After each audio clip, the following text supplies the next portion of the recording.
In this video, I'm going to show you how you can start a $200 a day blog in a very simple niche. I'm going to show you how this niche can help you generate results similar to what you can see here on the screen, $17,000 in a single month on a simple website. And I'm also going to reveal to you keywords similar to what you can see here on the screen with keyword difficulty of between 1 and 4, so super newbie keywords that have a lot of search volume and are very easy to rank for. Recently, somebody actually offered to buy my travel website, TravelCroc.com. I've had this website now for a couple of years and I actually have been neglecting this website. I really like the domain name and I just don't have the time to actually properly grow it. Still, even though I've pretty much neglected this website, I haven't posted any new content on it. If we look at the organic search, you can see that it's been growing since 2017 when I started this website till now. It's been growing in a straight line and I actually am managing to rank for a lot of the keywords that you can see here, Bora Bora sharks, etc. A lot of keywords, I'm managing to rank in position 1 for them.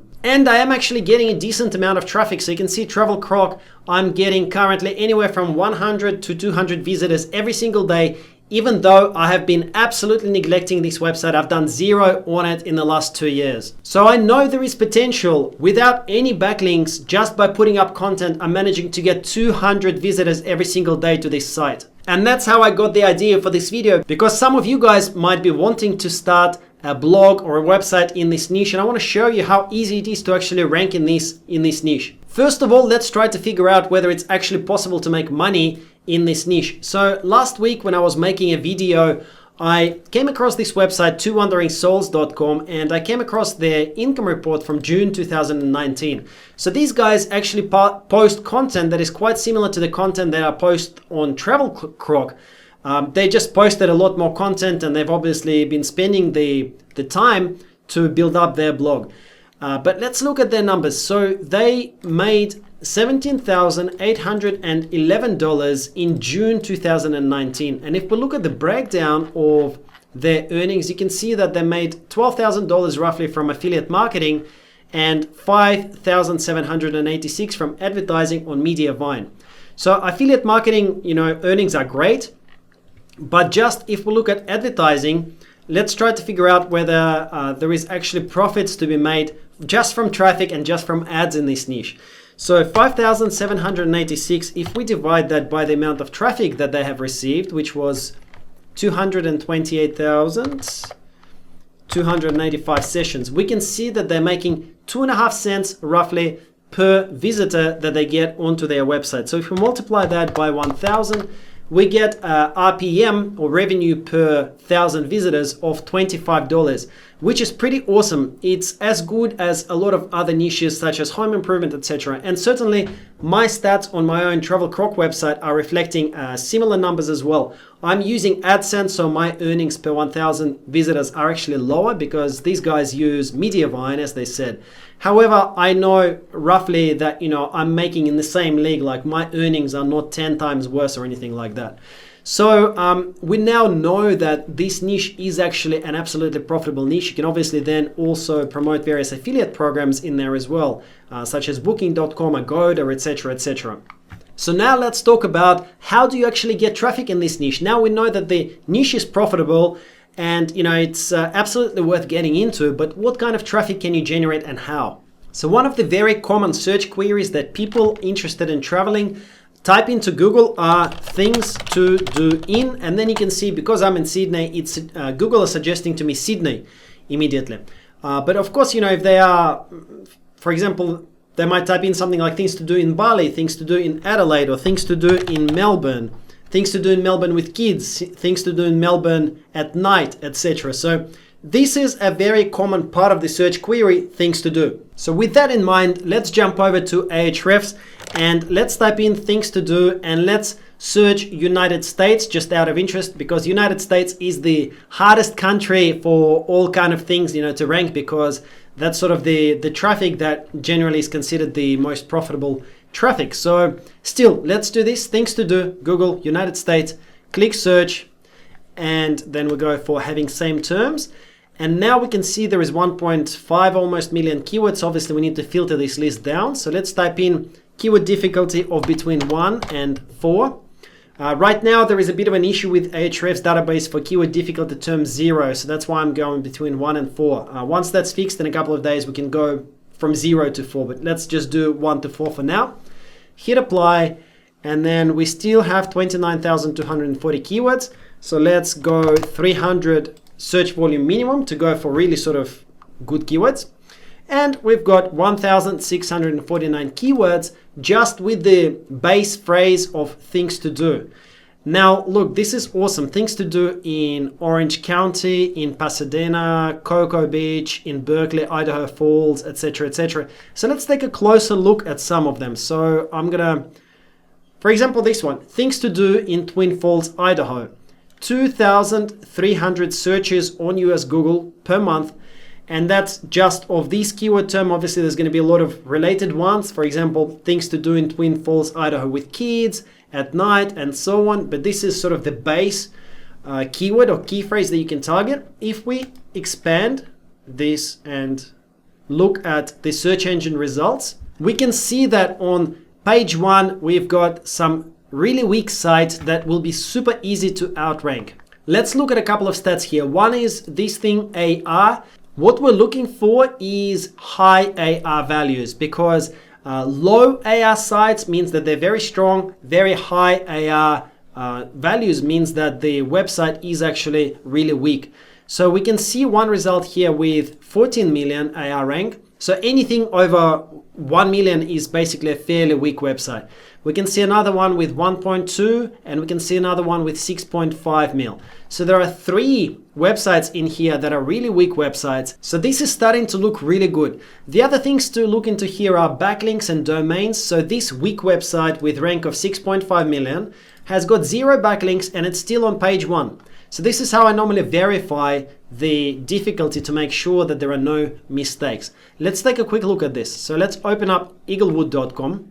And what I can see here is that there is not a lot of content. If I select all of these content and if I count these words, we can see there is only 540 words. Not sure if you guys can see this. Hopefully you can see.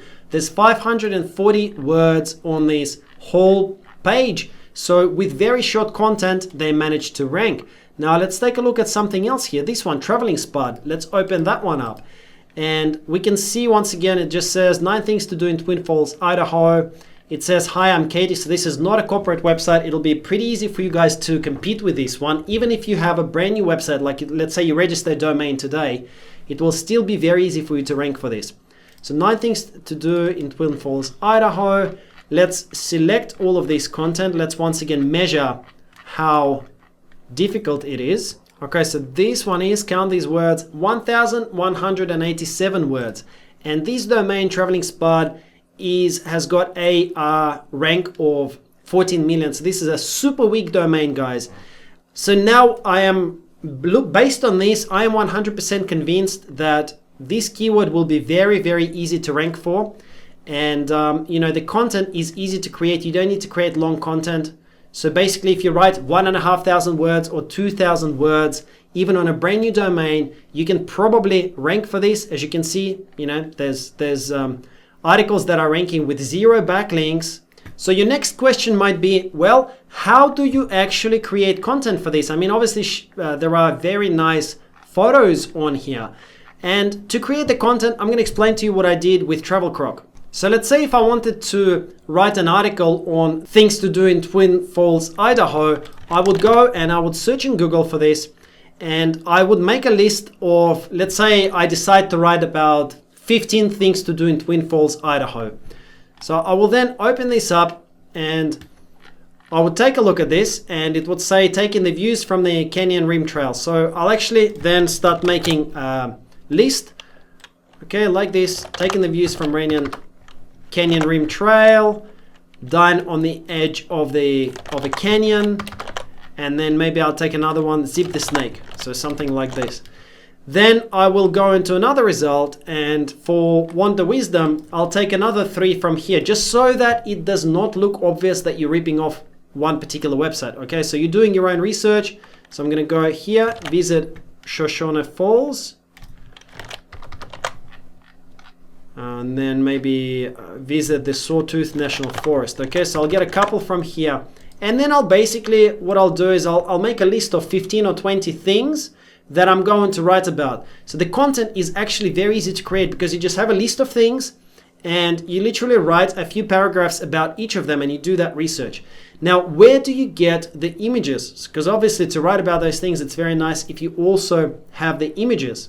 So when I was doing this on TravelCroc, for example, this article here, what to do in Rio de Janeiro, okay, you can see I've got all these images. We just literally made comments, sort of several sentences, a paragraph about each of these things like Copacabana Beach, etc.